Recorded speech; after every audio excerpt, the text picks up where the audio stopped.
Pumayag kang magpakasal? Bulalas ni Erin nang sabihin ni Samantha sa tiyahing magpapakasal sila ni Matthew. Kasalukuyan silang nasa balkonahe ng bahay nila Nancy sa La Union. Umuwi siya ng La Union para dalawin ng mga magulang at kapatid at para na rin ipaalam sa mga ito ang binabalak na pagpapakasal. Gusto sanang sumama ni Matthew pero hindi siya pumayag dahil hindi niya alam kung ano ang mangyayari sa oras na sabihin niya sa mga magulang na magpapakasal siya sa kambal ni Alexander. Hindi naman alam ng magulang niya ang dahilan kung bakit natapos ang relasyon nila ni Alexander noon. At hindi nga sang-ayon ng nanay niya sa pakikipagrelasyon niya kay Matthew dahil napakakomplikado raw nun. Lalo na kung malalaman ni Doña Catalina ang tungkol sa kanila ni Alexander. Pero buhay raw niya yon at mukha naman raw masaya siya. Alam na raw niya ang tama sa mali. Hindi niya sinabing magpapakasal lang sila dahil sa isang kasunduan. Mas lalong hindi papayag ang magulang niya kung sinabi niya yun at baka ikulong pa siya para hindi na makabalik ng Maynila. Bakit? Mahal mo na ba?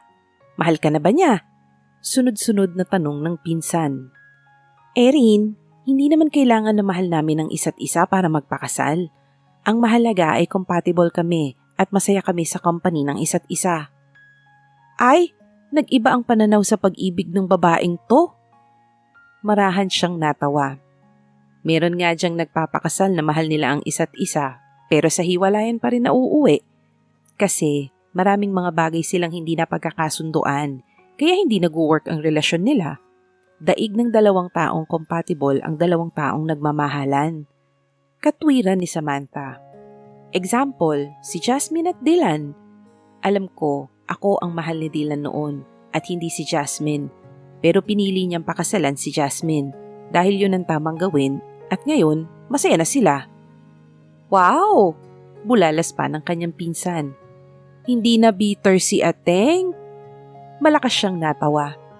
Wala nga siyang pait na nararamdaman habang binabanggit ang pangalan ng best friend niya at ex niya. At siguro, pag nakita niya uli ang dalawang yun, ay iimbitahan pa niyang magkape. She softly smiled at the thought. So, ibig sabihin ay maraming bagay kayong napagkakasunduan nitong si Matthew. Care to tell me kung ano-anong mga bagay yon? Nanunuksong tanong ni Erin. Malapad siyang ngumiti at itinuon ang mata sa kawalan bago sumagot. Maraming bagay. Parang halos lahat ng bagay parehas naming gusto. We both love most of sea activities. Lahat na niluluto ko para sa kanya gusto niya. At alam kong hindi pa kitang tao lang yun para hindi ako ma-offend. And we were even watching action and romance movies together.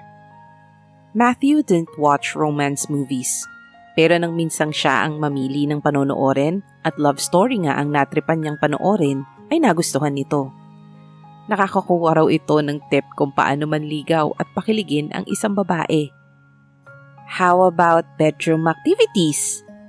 Mabilis niyang naibaling ang tingin sa tiyahin at ramdam niya ang pag-init ng mukha niya. May nakakalokong ngiti ito sa labi. Ano ba sinasabi mo? Umikot ang mata ni Erin. Isa, ang alam mo na, lambingan na dapat na pagkakasunduan ng dalawang tao para tumatag ang relasyon. Kaya wag mo kong lokohin, Samantha. May nagaganap na sa pagitan nyo, di ba? Lalong pinamulhan si Samantha sa prangkang tanong ng pinsan. Hey! Napahiyaw siya nang sundutin nito ang tagiliran niya. Oo na! Nanlalaki naman ang mata ni Nancy sa pagkamangha. So, magaling ba? Erin! Nae-eskandalo niyang saad. Ayokong magkwento. It's a sensitive topic. Anong sensitive? Oo, hindi lang ang sasabihin mo eh. Dali na! Pangungulit nito na halatang excited. Oo na, magaling siya. Magaling na magaling. Tinakpan niya ang dalawang tenga nang tumili si Nancy na halos bumasag sa eardrums niya. Humahangos na lumabas naman ng terasa ang nanay ni Erin na si Gloria, na lola ni Samantha. Anong nangyari at sumisigaw ka, Erin? Nag-aalala na tanong nito. Wala po, Nay. Maipis lang. Diyos ko itong batang to. Akala ko kung napano ka na. Napasimangot ng muling pumasok si Lola Gloria. Marahang natawa naman ang dalawa. Maya-maya ay sumeryoso si Erin. Ikaw nga, Samantha, magtapat ka. Pumayag ka ba sa alok ni Matthew na magpanggap dahil sa udyok kung gantihan mo si Alexander? O may iba kang dahilan bukod doon at sa pagsalba ng negosyo nyo? Umiwas siya ng tingin kay Erin na parang nahuli siya. Minsan ay napapaisip siya kung ang negosyo nga ba talaga nila at ang paghihigante kay Alexander ang dahilan kung bakit siya napapayag ni Matthew. O sadyang gusto niya lang mapalapit sa lalaki at idinahilan lang niya ang galit kay Alexander at ang negosyo nila. Nang halikan siya ni Matthew sa opisina, ay ginulo na noon ang isip niya. Nang gabing hindi siya makatulog dahil sa kakaisip sa tagpong yun, ay naisip niya kung paano kaya yun mauulit. Gusto niyang mahalikan ulit ni Matthew. And it happened again. At ngayon ay aminado siya na mahal na niya ito at ayaw niyang matapos ang kaligayahang nadarama niya sa piling ng binata. At hindi yun mapuputol sa oras na maikasal sila ni Matthew hanggat kailangan siya ng lalaki. Ang tanong, hanggang kailan ba siya kakailanganin ni Matthew? Ay nako, hindi mo na kailangan sagutin ang obvious ng sagot sa mukha mo. Wika ni Erin na sinundan ng buntong hininga. Pero sana, huwag kang masaktan, Samantha. Natatakot akong masaktan ka na naman. Pilit siyang ngumiti kay Erin. Walang nagmamahal na hindi nasasaktan. Parte yun ng relasyon. Let me rephrase this saying of yours. Daig ng dalawang taong nagmamahalan ang dalawang taong compatible. Mas angkop at makatotohanan. Tinawagan ko ang kapatid mo kanina. Maayos na siya. Great. Mabuti naman kung ganun. Walang ganang saad ni Matthew bago sumandal sa sofa. Talagang sinadya niyang haluan ng lamig ang boses niya para masense ng lola niya na hindi niya gustong pag-usapan si Alexander. Hindi ngayon at lalong hindi sa mga susunod na araw. Kasalukuyan silang nasa sala ng kanyang lola at pinag-uusapan ang ibang detalye tungkol sa gagawing engagement party nila ni Samantha sa susunod na linggo. Pero ito ngayon at biglang napasok sa usapan si Alexander. Matthew, apo, gusto ko sanang pauwiin ang... Lola, no. Nang umalis siya at sumama kay mama, nawalan na ako ng kapatid. Hindi ko na siya gustong makita pa. Matthew, ano ang nangyayari sa'yo at sobrang tigas ng puso mo sa kapatid mo? Alam kong may pagmamahal at pagmamalasakit ka pa rin sa kanya. I saw that when we visited him in the hospital. Tumayo siya mula sa pagkakaupo. Aalis na po ako. Susunduin ko si Samantha. Humalik siya sa abuela at saka ito iniwan na napapailing na lang. Kainis! Wika niya nang makapasok siya ng sasakyan. Huwag ka nang bumalik, Alexander. Hindi ka maaaring bumalik. Mahigpit siyang napahawak sa manibela ng sasakyan. Sa oras na bumalik si Alexander, siguradong magugulo sila ni Samantha at hindi maaaring mangyari yun. Masaya na siya.